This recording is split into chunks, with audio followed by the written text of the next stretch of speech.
Doctor Celine Philip, അവിടെ കോൺഗ്രസുമായി ഒരു സഖ്യം ഉണ്ടായിരുന്നുവെങ്കിൽ ചില മാറ്റങ്ങളൊക്കെ ഈ കാണുന്ന നമ്പറിൽ നിന്നും ഉണ്ടാക്കാൻ കഴിയുമായിരുന്നു. കോൺഗ്രസിന് അത്തരത്തിൽ ഒരു നേട്ടം ഉണ്ടാക്കാൻ കഴിയുമായിരുന്നു എന്നാണ് വിലയിരുത്തൽ. നിങ്ങൾ 5 വർഷം മുമ്പുള്ള 62 സീറ്റിൽ നിന്നും ഇപ്പോൾ 22 സീറ്റിലേക്ക് കൂപ്പുകുത്തിയിരിക്കുകയാണ്. എങ്ങനെയാണ് നിങ്ങൾ അവിടെ തോറ്റത്? ആദ്യം ആ ഒരു മറുപടിയിൽ നിന്ന് നമുക്ക് തുടങ്ങാം. ഏകദേശം 1.5 വർഷം മുമ്പ് തന്നെ 2 വർഷം മുമ്പ് തന്നെ BJP ഭാരതീയ ജനതാ പാർട്ടി വളരെ പ്ലാനിങ്ങോടുകൂടി അഴിമതിരഹിത ഭരണത്തിലേക്ക് അഴിമതിരഹിതമായിട്ട് ഭരിക്കാനായിട്ട് എത്തിയ ആം ആദ്മി പാർട്ടിയെ അഴിമതിക്കാരായി ചിത്രീകരിച്ചുകൊണ്ട് PMLA കേസിൽപ്പെടുത്തി വർഷങ്ങളോളം 2 വർഷവും 2.5 വർഷവും 1 വർഷവും 6 മാസവും ഒക്കെ ഒരേ പാർട്ടിയുടെ എല്ലാ നേതാക്കന്മാരെയും, ഹെൽത്ത് സെക്ടറിലുള്ളവരെ, എഡ്യൂക്കേഷൻ സെക്ടറിലുള്ളവരെ, മുഖ്യമന്ത്രിയെ, ഉപമുഖ്യമന്ത്രിയെ അടക്കം ജയിലിലടച്ച് അഴിമതിരഹിത പാർട്ടിയായിട്ട് അധികാരത്തിലേറിയ ആം ആദ്മി പാർട്ടിയെ അഴിമതിക്കാരാണെന്ന് ചിത്രീകരിക്കാൻ വളരെ ഭംഗിയായിട്ട് അധികാരവും പണവും ധാരാളം കയ്യിലുള്ള ഈ ഡൽഹി മദ്യനയ അഴിമതി ഉണ്ടായിട്ടില്ല, അത് BJPയും എൻഫോഴ്സ്മെന്റ് ഡയറക്ടറേറ്റും ഒക്കെ കെട്ടിച്ചമച്ച കഥയാണ് എന്നാണോ ഈ ഘട്ടത്തിലും AAP പറഞ്ഞു വെക്കുന്നത്? തീർച്ചയായിട്ടും തീർച്ചയായിട്ടും യാതൊരു വിധത്തിലുള്ള തെളിവുകളും EDക്കോ CBIക്കോ നിരത്താനായിട്ട് അല്ലെങ്കിൽ തെളിയിക്കാനായിട്ട് സാധിക്കില്ല. ഇവിടുത്തെ C&AG റിപ്പോർട്ട് പുറത്തു വന്നിട്ടുണ്ട്. അതിൽ വളരെ കൃത്യമായി പറയുന്നുണ്ട് 2600 കോടി രൂപയുടെ നഷ്ടം ഈ ദില്ലി മദ്യനയ അഴിമതിയുമായി ബന്ധപ്പെട്ട് സർക്കാർ ഖജനാവിന് ഉണ്ടായി. അങ്ങനെ ഒട്ടേറെ അഴിമതികൾ അവിടെ തലപൊക്കുന്നൊരവസ്ഥ ഉണ്ടായി.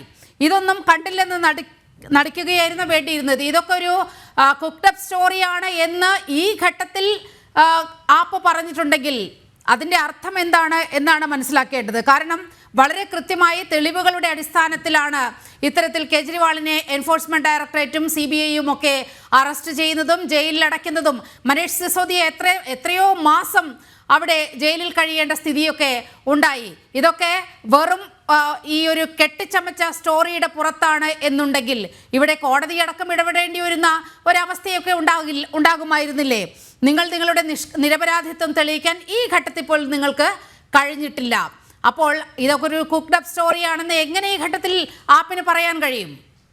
തെളിയിക്കാൻ കഴിഞ്ഞിട്ടില്ലെന്ന് ഭാരതീയ ജനതാ പാർട്ടിയല്ലേ പറയുന്നത്. കോടതി പറഞ്ഞത് 1.5 മിനിറ്റോ 2 മിനിറ്റോ വാദത്തിൽ അവസാനിക്കുന്നതേ ഉള്ളൂ ഈ കേസ് എന്നല്ലേ പറഞ്ഞിരിക്കുന്നത്.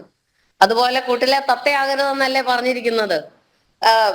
ഇതിൽ ഇടപെട്ട എല്ലാവരോടും ബഹുമാനപ്പെട്ട സുപ്രീം കോടതി പറഞ്ഞിരിക്കുന്നത്. അല്ലാതെ ഇത് തെളിയിക്കപ്പെട്ടിട്ടില്ലല്ലോ, ആരോപണം മാത്രമല്ല ഇന്നും. പക്ഷേ ഡൽഹി ജനത വളരെ കൃത്യമായി അക്കാര്യത്തിൽ നിലപാടെടുത്തു.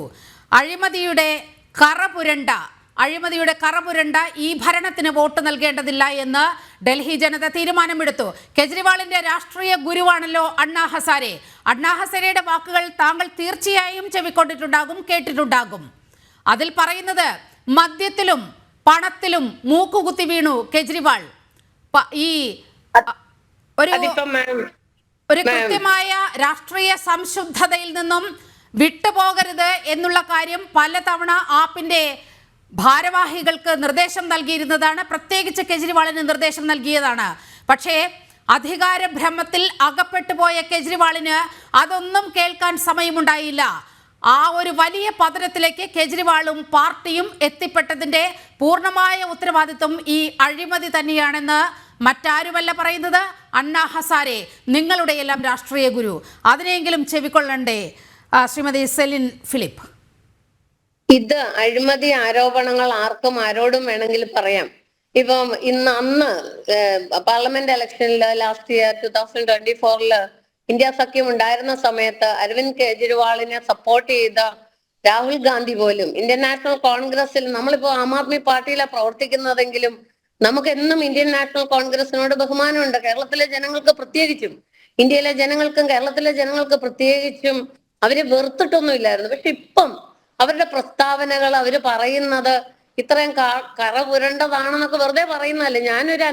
ഞങ്ങളുടെ പ്രവർത്തകർ 50ഓളം പ്രവർത്തകര് 10-15 ദിവസത്തോളം എക്സിക്യൂട്ടീവ് കമ്മിറ്റി അംഗങ്ങൾ ഉൾപ്പെടെ സ്റ്റേറ്റ് കമ്മിറ്റി അംഗങ്ങൾ ഉൾപ്പെടെ ഡൽഹിയിലെ എല്ലാ സ്ഥലങ്ങളിലും അവരുടെ ജുക്കി ചേരികളിലും സ്ലംസിലെല്ലാം നമ്മളിങ്ങനെ വളരെ കൃത്യമായിട്ട് നടക്കുകയും സംസാരിക്കുകയും, ഞങ്ങളൊക്കെ നോർത്ത് ഇന്ത്യയിലൊക്കെ പഠിച്ചവരാണ്, നമ്മുടെ കുടുംബങ്ങളും ഫ്രണ്ട്സും എല്ലാം അവിടെ ഉണ്ട്. നമ്മളെല്ലാം നടന്നു സാധാരണ ജനങ്ങളുടെ ഇടയിൽ നടന്നപ്പോൾ അവിടെ നല്ല ഗ്രൗണ്ട് സപ്പോർട്ട് ഉണ്ട്. ഇപ്പൊ തന്നെ വലിയ വോട്ട് ഷെയർ വ്യത്യാസങ്ങളൊന്നും വന്നിട്ടില്ലല്ലോ, 47-ഉം 43-ഉം. അതിപ്പോ കോൺഗ്രസ് ഈ സമയത്ത് ചെന്നില്ലായിരുന്നെങ്കിൽ തീർച്ചയായിട്ടും കോൺഗ്രസ് ഇങ്ങനെ എതിർപ്പ് പറഞ്ഞില്ലായിരുന്നെങ്കിൽ, അഴിമതിക്കാരനാണ് കോൺഗ്രസ് തന്നെ ഇന്നലെ വരെ സപ്പോർട്ട് ചെയ്തിരുന്ന കോൺഗ്രസ് ഇപ്പൊ എന്തെങ്കിലും വിജയം BJPക്ക് ഉണ്ടായിട്ടുണ്ടെങ്കിൽ ആ ഷെയർ വ്യത്യാസം അതിൽ നിങ്ങളുടെ ഭാഗത്തു നിന്നുണ്ടായ ഇരട്ടത്താപ്പ് ഡോക്ടർ സെലിൻ ഫിലിപ്പ് ചൂണ്ടിക്കാട്ടുകയാണ്.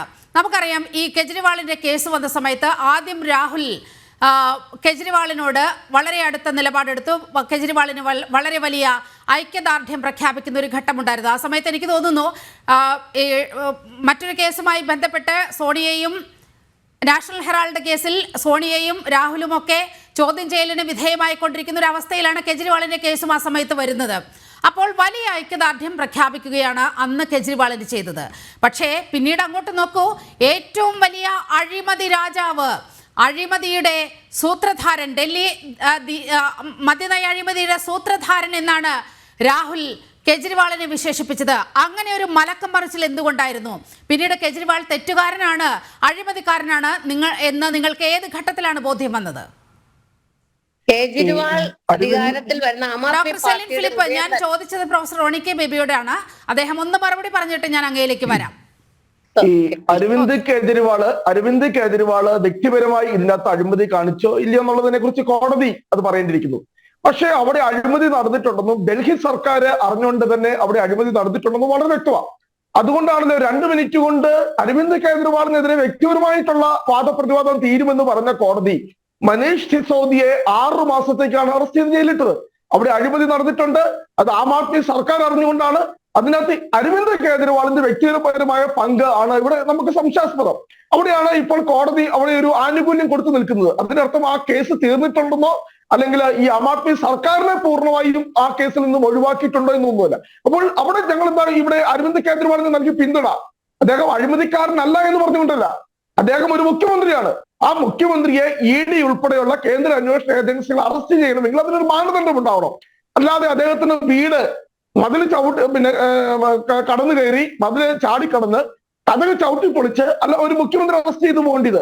ആ രീതിയാണ് ഞങ്ങൾ ഇവിടെ എതിർത്തത്. ഇവിടെ വളരെ വ്യക്തമായി പറയട്ടെ, ഞാൻ വളരെ കൃത്യമായി പറയാം. കോൺഗ്രസുമായി സഖ്യം ഉണ്ടായിരുന്നെങ്കിൽ ഒരിക്കലും ഇന്ന് ഈ ആം ആദ്മി പാർട്ടിക്ക് തിരിച്ചടി ഉണ്ടാവില്ലായിരുന്നു. അരവിന്ദ് കേജ്രിവാൾ തോറ്റത് 1200 വോട്ടിന്. അവിടെ കോൺഗ്രസിന്റെ സ്ഥാനാർത്ഥി സന്ദീപ് ദീക്ഷിത് നേടിയത് 6000 വോട്ട്. മനീഷ് സിസോദിയ തോറ്റത് 600 വോട്ടിന്. കോൺഗ്രസിന്റെ സ്ഥാനാർത്ഥിയോട് നേടിയത് 7000 വോട്ടിന്. ഇവിടെ വളരെ വ്യക്തമായി പറയാം, ഇവിടെ കോൺഗ്രസുമായി സഖ്യം വേണ്ട എന്ന് തീരുമാനിച്ചത്, ഏകപക്ഷീയമായി തീരുമാനിച്ചത് അരവിന്ദ് കേജ്രിവാളാണ്. ഞങ്ങൾ ഏത് വിട്ടുവീഴ്ചയ്ക്കും തയ്യാറായിരുന്നു. ഞങ്ങൾ അവിടെ ചർച്ചകൾ നടന്നുകൊണ്ടിരിക്കുകയായിരുന്നു. പല തലങ്ങളിലും പല തരത്തിലുള്ള ചർച്ചകൾ നടന്നുകൊണ്ടിരിക്കുമ്പോൾ ഒരു സുപ്രഭാതത്തിൽ ഏകപക്ഷീയമായി അരവിന്ദ് കേജ്രിവാൾ പ്രഖ്യാപിക്കുന്നു, കോൺഗ്രസുമായി ഇവിടെ സഖ്യത്തിലില്ല, കോൺഗ്രസ് ഇല്ലാതെ ഞങ്ങൾ ഒറ്റയ്ക്ക് മത്സരിച്ചുകൊള്ളാം. അങ്ങനെ പറഞ്ഞ ഒരു രാഷ്ട്രീയ പാർട്ടിയുടെ പിന്നാലെ ഞങ്ങൾക്ക് പുറകെ നടക്കേണ്ടതില്ല. ഞാനൊരു കാര്യം കൂടെ പറയാം, ഈ തെരഞ്ഞെടുപ്പിൽ കോൺഗ്രസ് സ്വീകരിച്ച സ്ട്രാറ്റജി BJPയെ സഹായിക്കാൻ വേണ്ടി ആയിരുന്നില്ല. ഞങ്ങൾ 70 മണ്ഡലങ്ങളിൽ സ്ഥാനാർത്ഥികളെ നിർത്തിയെങ്കിലും ഞങ്ങൾ ഫോക്കസ് ചെയ്തത് ഞങ്ങൾക്ക് സ്വാധീനമുള്ള 20 മണ്ഡലങ്ങളില്ല. എന്തിനു വേണ്ടിയാണെന്നറിയാമോ? കാരണം അരവിന്ദ് കേജ്രിവാളിനെതിരെ ആം ആദ്മി പാർട്ടിക്കെതിരെ ജനവിരുദ്ധ വികാരമുണ്ട്. ആ ജനവിരുദ്ധ വികാരം പൂർണ്ണമായും BJPയിലേക്ക് പോകാൻ പാടില്ല. ഞങ്ങൾ ശക്തമായ നിലപാടെടുത്ത് ഞങ്ങൾ ശക്തമായി ക്യാമ്പയിൻ നടത്തി ഈ ആം ആദ്മി പാർട്ടിക്കെതിരായ കുറെ വോട്ടുകൾ ഞങ്ങൾക്ക് കൂടി കിട്ടിയാൽ, കോൺഗ്രസിന് കൂടി കിട്ടിയാൽ, ആ വോട്ടുകൾ സ്പ്ലിറ്റ് ചെയ്തുകൊണ്ട് ആം ആദ്മി പാർട്ടിക്ക് വീണ്ടും എങ്ങനെയും അധികാരത്തിൽ വരാൻ ഒരു സാഹചര്യം ഉണ്ടെങ്കിൽ അത് ഉണ്ടായിക്കൊള്ളട്ടെ എന്ന കൃത്യമായ സ്റ്റാൻഡിലാണ് കോൺഗ്രസ് കൂടി അതിന്റെ ഒരു ഷെയർ. കാരണം ഇപ്പോൾ കോൺഗ്രസിന് ഞങ്ങൾക്ക് സീറ്റൊന്നും കിട്ടിയിട്ടുണ്ടാവില്ല, പക്ഷെ ഞങ്ങൾക്ക് 7% വോട്ടുണ്ട്. 3% വോട്ട് കഴിഞ്ഞ തവണയിൽ ഞങ്ങൾക്ക് കൂടിയിട്ടുണ്ട്. ഇവിടെ BJPക്ക് കൂടുതലിനേക്കാരും അല്ലെങ്കിൽ ഈ പറയുന്ന അരവിന്ദ് കേജ്രിവാളിന്റെ വോട്ട് കുറഞ്ഞപ്പോഴും കോൺഗ്രസിന് 3% വോട്ട് കിട്ടി. ഞാൻ അവിടെയുള്ള പല നിയോജക മണ്ഡലങ്ങളിലെയും വോട്ട് ഫിഗർ നോക്കി കോൺഗ്രസിന് മാന്യമായിട്ടുള്ള അന്തസ്സായിട്ടുള്ള, അല്ലെങ്കിൽ ഇവിടെ പറഞ്ഞതുപോലെ കോൺഗ്രസിന് കെട്ടുവച്ച പണമൊന്നും നഷ്ടപ്പെട്ടിട്ടില്ല. കോൺഗ്രസ് അന്തസ്സായി തന്നെ മാന്യമായിട്ട് തന്നെ അവിടെ പൊരുതിയിട്ടുണ്ട്. പക്ഷെ സഖ്യത്തിലായിരുന്നു പോയിരുന്നതെങ്കിൽ ഒരു സംശയം വേണ്ട, BJPയെ അധികാരത്തിൽ നിന്ന് മാറ്റി നിർത്തുവാനായിട്ട് കഴിയുമായിരുന്നു. കാരണം ആം ആദ്മി പാർട്ടിയും BJPയും തമ്മിലുള്ള വോട്ട് വ്യത്യാസം 3%. കോൺഗ്രസിന് 7% വോട്ടുണ്ട്. ആ കോൺഗ്രസിന്റെ 7% വോട്ടിൽ കുറെയെങ്കിലും വോട്ട് ട്രാൻസ്ഫർ ചെയ്യാൻ കഴിഞ്ഞിരുന്നെങ്കിൽ, നമുക്കറിയാം താഴെത്തട്ടിൽ ഞങ്ങൾക്ക് അഭിപ്രായ വ്യത്യാസമുണ്ട്, ഞാൻ നിഷേധിക്കുന്നില്ല. അഭിപ്രായ വ്യത്യാസം ഉണ്ടായിട്ട് പോലും കഴിഞ്ഞ ലോക്സഭാ തെരഞ്ഞെടുപ്പിൽ 44% വോട്ട് കോൺഗ്രസ് ആം ആദ്മി പാർട്ടി സഖ്യത്തിനുണ്ടായിരുന്നു. അപ്പോൾ തീർച്ചയായിട്ടും സഖ്യം ഉണ്ടായിരുന്നെങ്കിൽ ഒറ്റക്കെട്ടായി ഇന്ത്യ മുന്നണി പൊരുതിയെങ്കിൽ ഈ പറയുന്ന ഡൽഹി തെരഞ്ഞെടുപ്പ് ഫലം ഇങ്ങനെ ആവില്ല എന്ന ഉറച്ച നിലപാട്. ഞാൻ അതാണ് ഉദാഹരണ സഹിതം ഞാൻ പറഞ്ഞു. അരവിന്ദ് കെജ്രിവാൾ 1200 വോട്ട് തോറ്റപ്പോൾ കോൺഗ്രസിന് 6000 വോട്ട് കിട്ടി. മനീഷ് സിസോദിയ 500 വോട്ടിന് തോറ്റപ്പോൾ അവിടെ 7000 വോട്ട് ആ സീറ്റിലെ കോൺഗ്രസിനുണ്ട്.